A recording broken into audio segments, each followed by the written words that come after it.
జియో తొందరలో మార్కెట్లకు ఎలక్ట్రికల్ సైకిల్ను విడుదల చేయబోతున్నదుల్లా. ఇది ఒక్కసారి పూర్తిగా ఛార్జింగ్ చేయబడి దగ్గర 400 కిలోమీటర్ల వరకు ఉరుకుతుందట. దీన్ని ఆధునిక సాంకేతికత ఇంకా అట్లనే స్టైలిష్ డిజైన్ తో పాటు సరసమైన అంటే మీకు అనుకూలమైన ధరతోని ఈ సైకిల్ ని మీ రోజువారీ ప్రయాణానికి మరింత సులభతరం చేయబోతున్నది జియో కంపెనీ. ఇంకా అంతేనే కాకుండా పర్యావరణానికి కూడా ఇది బాగానే ఉపయోగపడుతుందట.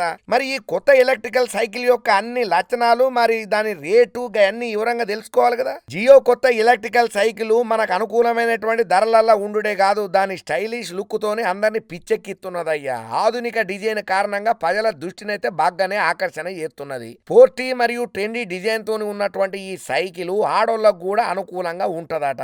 ఇక ఇంట్లో ఇంకేమేమి ఉన్నాయి అనంటే స్టైలిష్ ఎల్ఈడి లైట్లు, ఇంకా అంతనే కాకుండా డిజిటల్ డిస్ప్లే. సైకిల్ ను ఇంగింత ఆకర్షణీయంగా అంటే బాగా కళ్ళకు ఇంపుగా కనబడేటట్టు డైమండ్ ఫ్రేమ్ కూడా డిజైన్ చేసిల్లు. ఇంకా అంతేనే కాకుండా క్వాలిటీగా ఉండే మెటీరియల్ తోని దీన్ని తయారు చేసిండ్రట.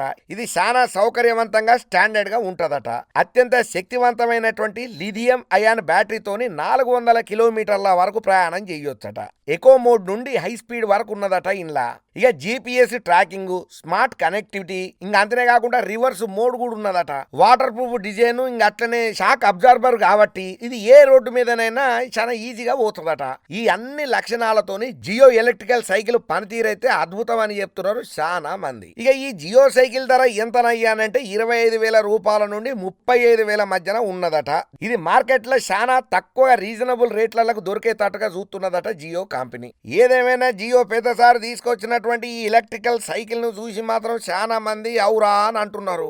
ఎందుకంటే ఇప్పుడు పెరిగినటువంటి పెట్రోల్ రేట్లను చూస్తే మనకే దిమ్మ తిరిగి బొమ్మ కనబడుతున్నది. రోజుకొక రేట్ కనబడుతున్నది. ఇక అందరూ ఇప్పటికైతే కార్లు గాని బండ్లు గాని చాలా మంది పెట్రోల్ డీజిల్ బండ్ల కంటే ఇటువంటి ఎలక్ట్రికల్ బండ్లకే ఎక్కువ ఇలువనిస్తున్నారు. చాలా మంది గయ్యే కొనుక్కుంటున్నారు. మరి ఇప్పుడు కొత్తగా మామూలు సైకిళ్ల కంటే ఈ ఎలక్ట్రికల్ సైకిల్ వచ్చింది కాబట్టి మరి దీన్ని పబ్లిక్ ఎంత ఆదరణ చేస్తారో మనకు మాత్రం ఏం తెలుసు, చూద్దాం.